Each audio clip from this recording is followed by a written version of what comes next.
अस्सलाम वालेकुम dear students, मैं उम्मीद करता हूँ कि आप सब अल्लाह ताला के फजल व करम से बखैर वाफ़ियत होंगे।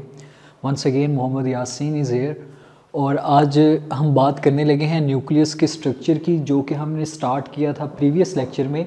और उसके अंदर हमने ये डिस्कशन की थी कि अगर हम न्यूक्लियस को इलेक्ट्रॉन माइक्रोस्कोप में देखें तो हमें उसके अंदर 3 टाइप के कंपोनेंट्स नज़र आते हैं: nuclear membrane, nucleolus and chromosomes, जिसमें हमने न्यूक्लियर मेम्ब्रेन को डिस्क्राइब कर लिया था। Now we are going to discuss about the second component of nucleus, that is the nucleolus. आज हम बात करेंगे न्यूक्लियोलस की और क्रोमोसोम्स की। न्यूक्लियोलस की अगर हम डेफिनेशन करें तो हम कहते हैं कि ये एक ऐसी बॉडी है जो कि डार्कली स्टेन्ड है। डार्कली स्टेन्ड से मुराद ऐसी बॉडी जिसका कलर डार्क हो, ठीक हो गया।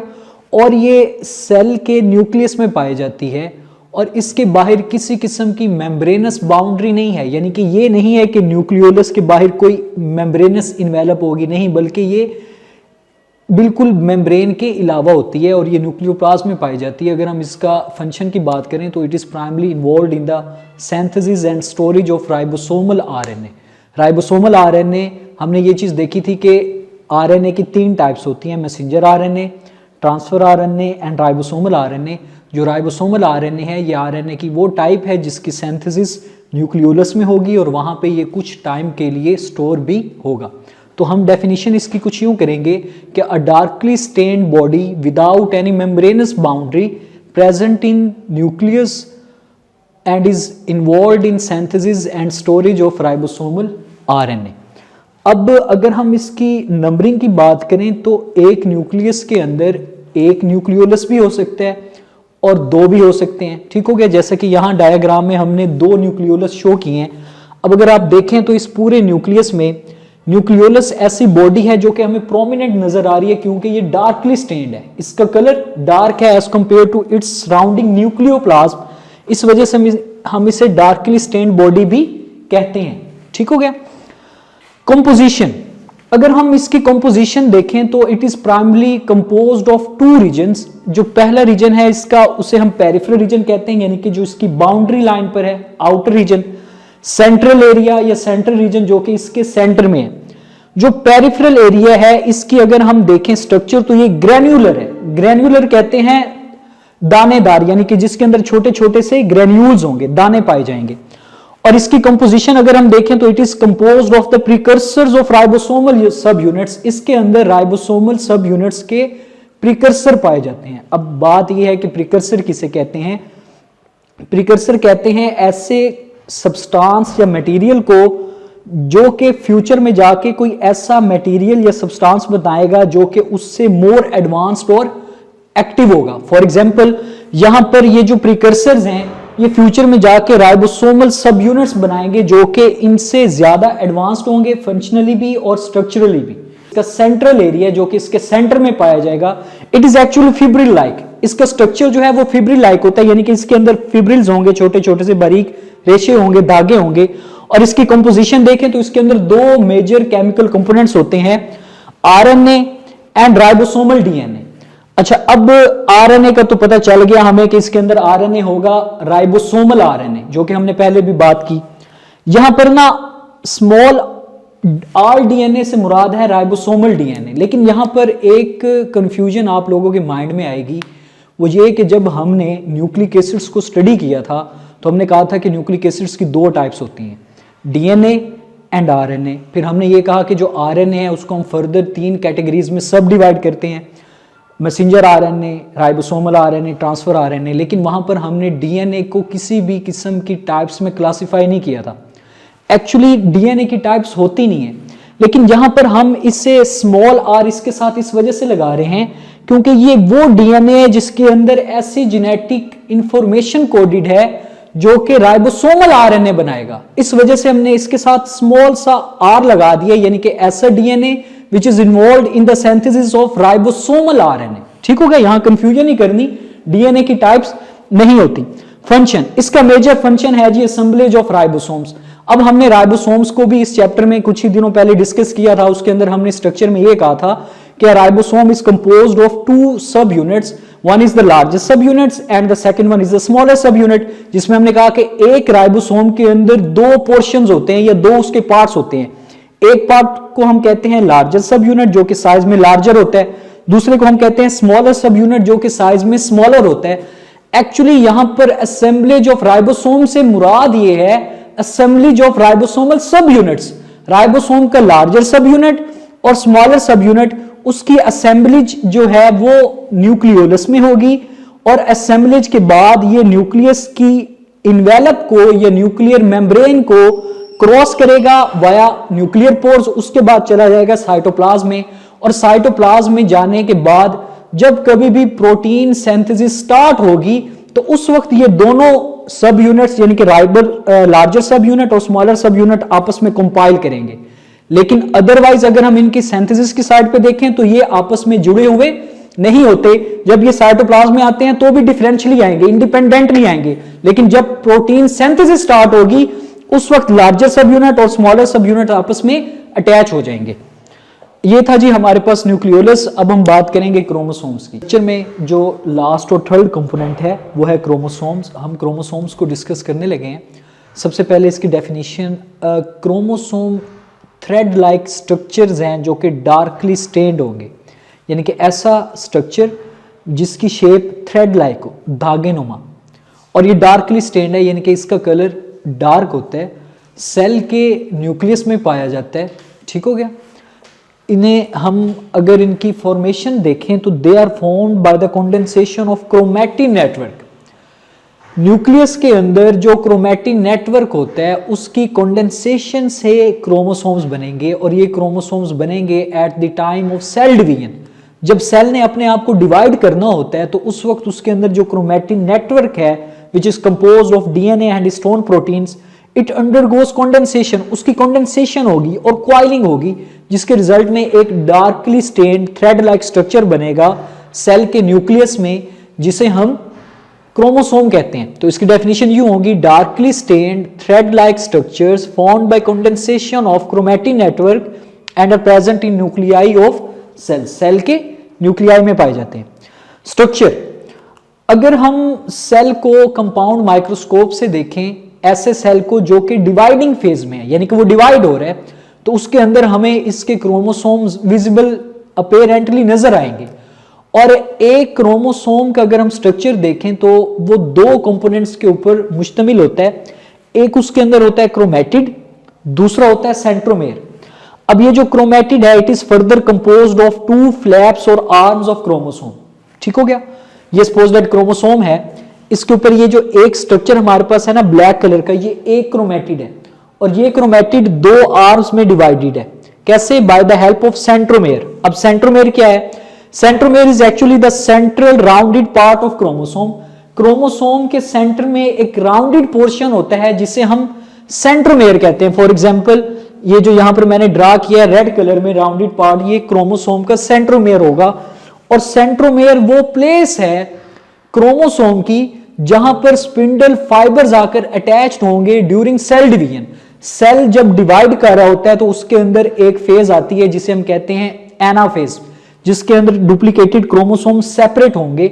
उसके अंदर स्पिंडल अपरेटस बनेगा, और हमने देखा था कि स्पिंडल अपरेटस के अंदर तीन टाइप के माइक्रोट्यूब्यूल्स बनते हैं, astral microtubules, polar microtubules and kinetochore microtubules. ये काइनेटोकोर माइक्रोट्यूब्यूल्स वो स्पिंडल फाइबर्स होंगे जो कि डुप्लीकेटेड क्रोमोसोम के सेंट्रोमेयर के साथ अटैच होंगे। इस वजह से हम कहेंगे कि सेंट्रोमेयर पहली बात एक सेंट्रल राउंडेड पोर्शन है क्रोमोसोम का, और ये वो प्लेस है, ये वो जगह है जहां पर during cell division spindle fibres यानी कि काइनेटोकोर माइक्रोट्यूब्यूल्स आकर अटैच होंगे। अच्छा, अब अगर हम बात करें ना डुप्लीकेटेड क्रोमोसोम की, तो डुप्लीकेटेड क्रोमोसोम के अंदर दो क्रोमैटिड्स होते हैं और ये आपस में बिल्कुल आइडेंटिकल होते हैं। इस वजह से हम इन्हें सिस्टर क्रोमैटिड्स भी कहते हैं। और क्रोमोसोम्स के स्ट्रक्चर के अंदर लास्ट बात, सेल के अंदर क्रोमोसोम्स सिर्फ उस वक्त विजिबल होंगे जब सेल डिवाइड कर रहा होगा, और जब तक सेल डिवाइड नहीं करेगा उसके क्रोमोसोम्स विजिबल नहीं होंगे। क्यों? क्योंकि जब सेल नॉन डिवाइडिंग फेज में होता है उसका क्रोमैटिक मटेरियल कंडेंस फॉर्म में नहीं होता बल्कि डिफ्यूज फॉर्म में होता है, और जब डिफ्यूज फॉर्म में होगा क्रोमोसोम फॉर्मेशन नहीं होगी।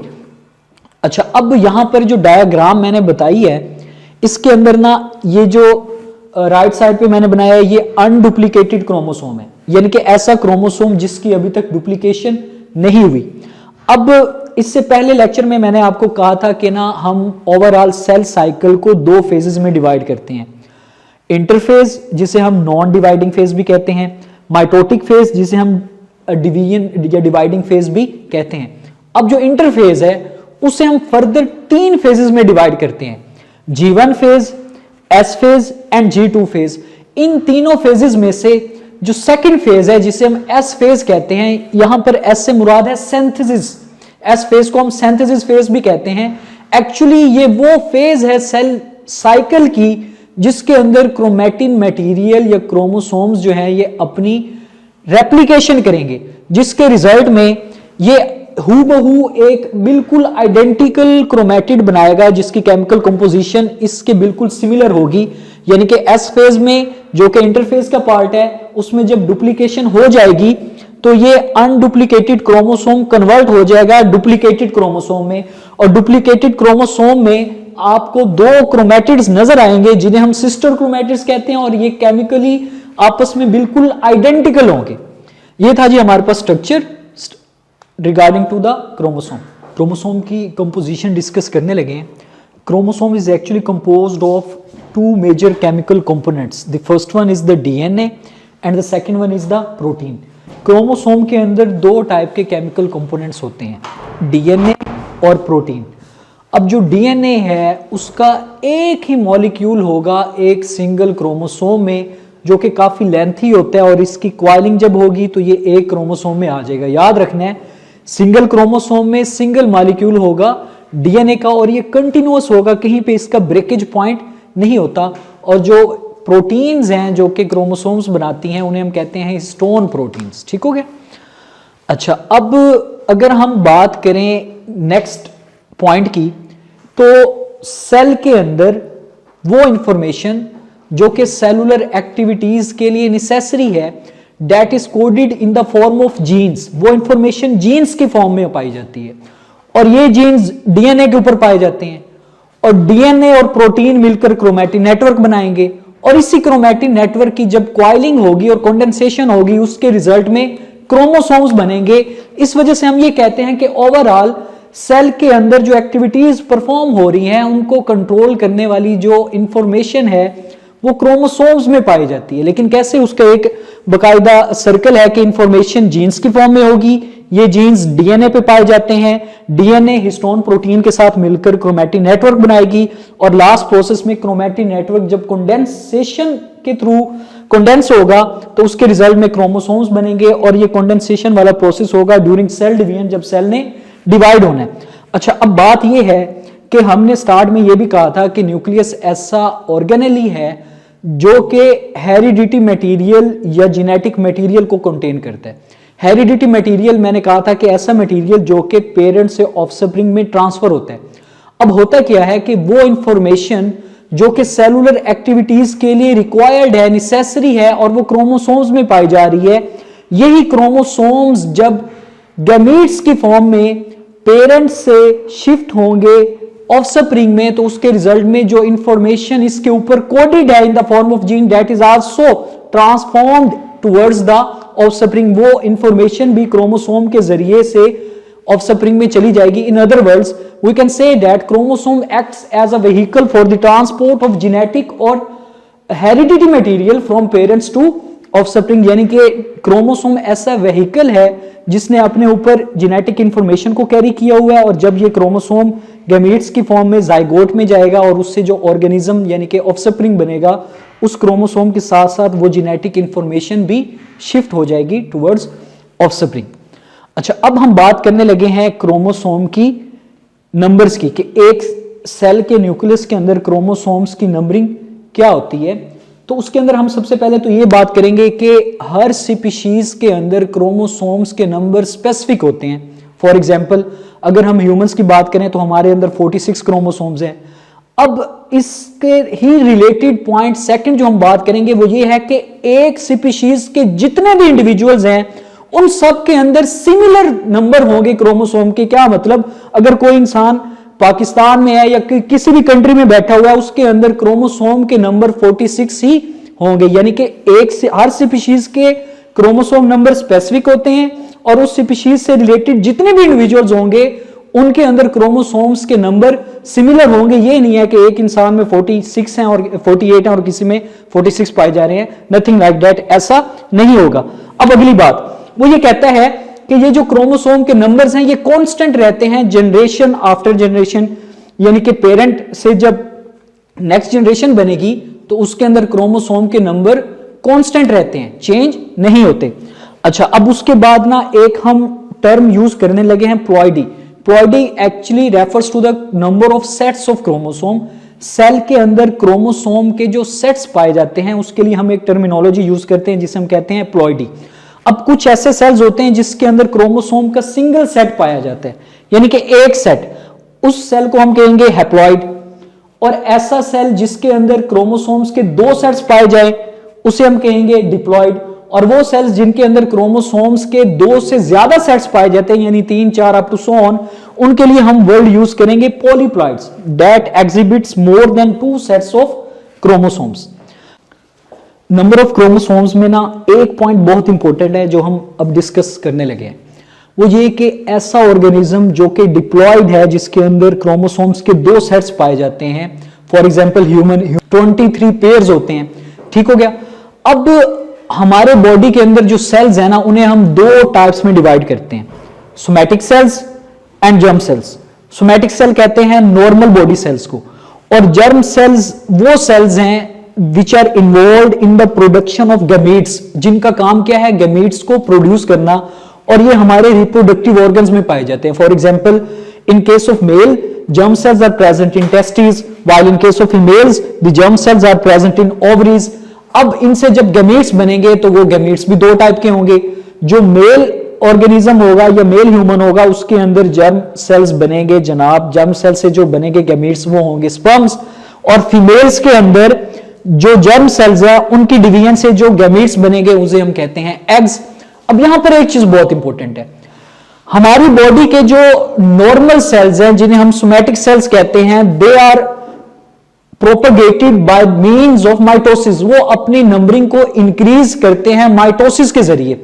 और हमें पता है कि माइटोसिस के अंदर नंबर ऑफ क्रोमोसोम्स चेंज नहीं होते, कंजर्व रहते हैं। क्या मतलब, अगर एक पेरेंट सोमैटिक सेल में 46 क्रोमोसोम्स हैं तो उससे बनने वाले जो डॉटर सेल्स होंगे उनके अंदर भी 46 क्रोमोसोम्स ही होंगे।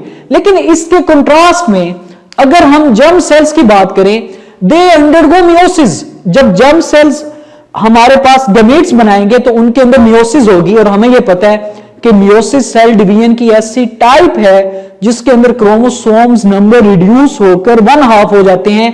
इस वजह से जर्म सेल के अंदर जब मियोसिस होगी उसके रिजल्ट में स्पर्म्स और एग्स बनेंगे, वो हैप्लॉइड होंगे, उनके अंदर 23 क्रोमोसोम्स पाए जाएंगे, जबकि जर्म सेल्स या सोमैटिक सेल जिनसे वो बन रहे हैं उनके अंदर 2 सेट्स होंगे, यानी कि 46 कंप्लीट क्रोमोसोम्स होंगे। That was all regarding to the nucleus. अल्लाह हाफिज।